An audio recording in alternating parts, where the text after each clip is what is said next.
Well, the fireworks have started, at least publicly, in the relationship between the United States and Ukraine in a heated exchange during a press conference, a relaxed type of press conference. JD Vance had started talking, and Zelenskyy interrupted him, asking if he can ask a question. And JD Vance said, sure. And things went downhill from there. Now, there are some interesting parallels from history that I'll get to in a moment. But here's the main takeaway that I have from this. And this is the big sin, if you ask me. The big sin is not that this happened. The big sin is where this happened. If you listen to stories about Donald Trump, I don't know as much about JD Vance. Donald Trump is a contentious guy. Donald Trump has a contentious attitude, especially in, the art of the deal.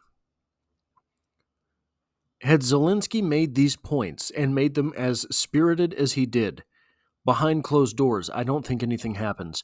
Donald Trump is a businessman, is from New York. Both of those things mean that you're used to arguing. And guys, I think that's something that he's shown. Donald Trump has shown that he takes those things in stride, that he can have disagreements, and he will always think he's right because he's the type of personality that believes he's right or he wouldn't hold the opinion that he does. That's kind of that genre of decision making, right? The big sin here is that it was on the world stage, cameras were running, etc. I don't think this becomes as drag out a situation as it did and as it is likely to be in the future if these words were all exchanged in a private meeting. Frankly, I don't know why Zelenskyy would have done this, because you don't see Trump lose public exchanges. You might say there's times where he did not win. You might say there's times where someone else sort of had better points, better arguments, things like that. 100% you've seen that, right? The debate with Kamala Harris did not go the way a lot of people thought it was going to go for most of the time with Donald Trump. Okay, fine.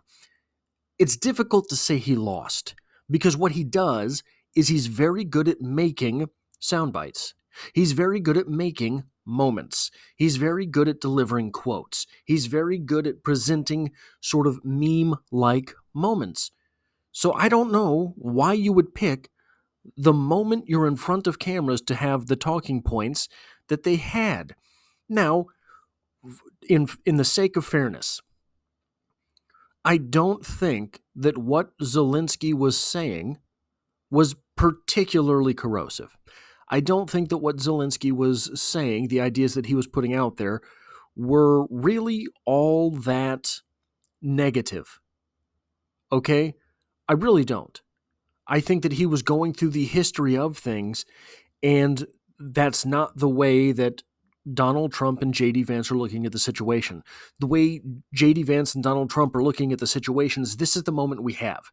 We are coming into power right now, starting here, right? In medias res, right? Starting in the middle of things. Where can we go from here? Zelenskyy can't see things that way. He just can't. If it were your country invaded in that way, you couldn't see it that way either. Unfortunately for Zelenskyy, unfortunately for all of Ukraine, you can't go back to the beginning. There's no getting there. So I think that is part of the problem with the way that things are going. And here's what I wanted to talk about a little bit. This reminds me of a story from history, and I pulled up, pardon me, I know this is not popular, but I pulled up the ChatGPT talking points from this event. The Field of the Cloth of Gold, 1520, when friendship turned into rivalry. These are all ChatGPT's words. Where they got it, where ChatGPT got it, I don't know. What happened? In 1520, Henry VIII and Francis I, the King of England, the King of France, met at the Field of Cloth of Gold, a grand diplomatic event meant to strengthen their alliance. It was filled with tournaments, feasts, competitions, including jousting, archery, and wrestling. That's where it gets interesting. At one point, Francis I challenged Henry VIII to a wrestling match. This was not the Henry VIII that you and I remember from the history books. This is the Henry VIII that was there before that Henry VIII. It was at one point Francis I challenged Henry VIII to a wrestling match. Henry VIII lost badly. Why did this ruin their friendship? Henry was humiliated by the loss. He was known for his strength and athleticism, but was thrown to the ground by Francis. The loss bruised his ego and pride, making him resent Francis. The two kings remained rivals for years, and soon after, England allied with the Holy Roman Emperor Charles V, who was France's enemy. This was a very, very humiliating thing for Henry to go through. And really, it changed how he appears in the history books. That level of vitriol that happened at that moment, that was spawned from that moment, lived in the future of both of these countries. I hope that is not what we have here. I hope that type of vitriol, that corrosive type of relationship is not what goes forward. This is an ugly situation that, frankly, Vladimir Putin must be laughing all the way to bed this evening, because what we just saw, look, Europe has Ukraine's back. Yeah, okay. Europe, those guys, fine. Let them. If you want to make that argument, you're Ukraine and you want to say that your main ally is Europe, where in the high hell have they been? What kind of help have you gotten from Europe? What kind of support are you going to get from Europe? I know Keir Starmer, or however you say his name, says he's willing to put troops on the ground. Well, I don't think you're going to have a little corner of Ukraine that is forever British soil. If you're familiar with World War I poetry, you'll know exactly what I'm talking about. If you're not, go to Strip Cover Lit. That's where I talk about literature. And you're not going to get the type of preventative presence from Europe that the United States will give. Zelenskyy has lost this war. Of course, he would lose this war.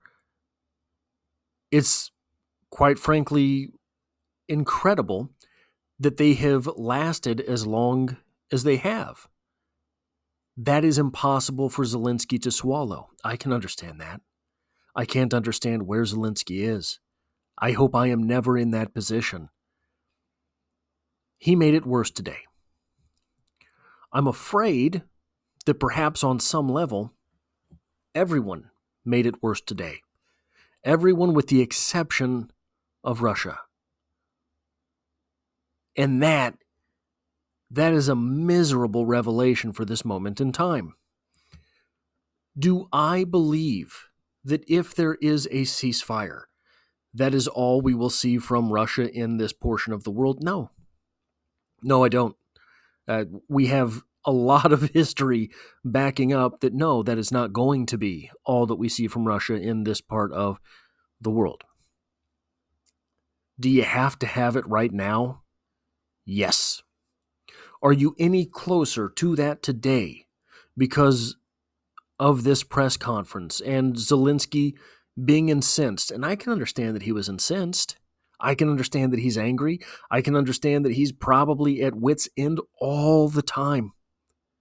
Are you any closer to that now because you wanted to make a point in a public press conference? No. No, and you have to know that Donald Trump does not lose those moments. Donald Trump was never going to lose that moment if it became public. There's going to be people who make the case that he did lose that moment because it happened. It's not true. That is not the truth. Donald Trump has the power right now to back out of Ukraine completely. Does Zelenskyy want to be teetering on that edge? I just don't understand.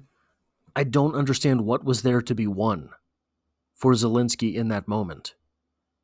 I don't know why he picked it.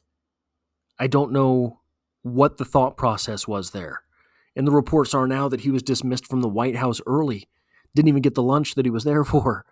That was, from what I understand, perhaps I'm wrong, that was where they were going to hammer out final details. The report now is that he was dismissed and Donald Trump told him roundabout, basically, come back when you're ready to make a deal. Now, is this good to see? It's not great. Is this effective to see? It might have to be. One of the things that we are seeing from this administration is the government trying to run more like business, the public sector trying to run more like the private sector. Guys, until these past few years, I never thought I would find myself saying, I hope that happens. But I do hope that happens. In something like this, in the business world, somebody gets spanked publicly. They don't have their egos to listen to. They are not like Henry VIII and Francis I here, right? In the business world, all of these people have shareholders to answer to. In the public sector, one thing that these kings didn't have to worry about, really, they have people to listen to. Shareholders would fire the CEO if something went too poorly. If they had this moment and couldn't figure it out afterwards, shareholders would fire that CEO. Right now, these guys got to figure it out. Zelenskyy has to figure it out. Now, apparently, there's not an election to do that for Zelenskyy, which really, I know we don't like to hear that he's calling off elections. I don't know that it's all that uncommon, really, around the world. The United States has had elections through wars, things like that. It's not great. Probably not going to have an election to be able to kick Zelenskyy out, to fire that CEO. But man, is this an ugly moment. Again, you have to imagine that Putin is loving this. His enemy, Zelenskyy, who, yes, he chose to have that enemy. Yes, he invaded Ukraine. But his enemy went to the biggest bully on the block and slapped him in the face. If you're the second biggest bully on the block, and the guy you're picking on goes to the biggest bully on the block and slaps him on the face, your afternoon just got a whole lot easier. You're going to be able to figure out how to get a lot more lunch money, aren't you? Throw in a couple swirlies, all of a sudden, everything is great and grand. You're doing what bullies do. That other bully is preoccupied with the guy whose butt you were kicking.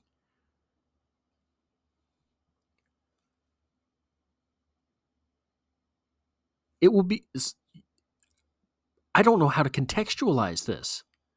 I don't know what the thought process was, what the strategy was.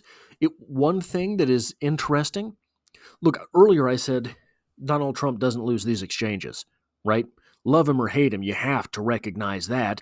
One of the things the Democrats did not recognize in that last election process, they did not recognize that. And it came back and it bit them. They wheeled Joe Biden on the stage for a debate with Donald Trump, and he ate the man alive. It was almost, in Jurassic Park, the first one where the doors open and that goat pops up from the ground, and you're thinking, oh my God, we're going to have to watch a goat on a rope get devoured, but it never happens. It frickin' happened. We watched it. We watched it live. We watched that goat get devoured by a T-Rex. And the T-Rex, Donald Trump in that situation, you could kind of see the pain on his face while he was doing it. It was interesting. I'm someone who believes that JD Vance will run after Trump. I'm someone who thinks that JD Vance will be very difficult to run, or very difficult to beat, after Donald Trump if these 4 years go even moderately well. If these next 4 years go even modestly okay, JD Vance is going to be very difficult to beat, simply because he has a modestly okay 4 years behind him, and he is absolutely deadly in exchanges. You see him in debates. You see him in interviews. Somebody tries something cute, they get destroyed. We saw that in a combative exchange with Zelenskyy. So if you're someone who thinks that JD Vance will make a good president, well, guys, this was a very good test to that. And I don't think anyone's going to try to get over on JD Vance.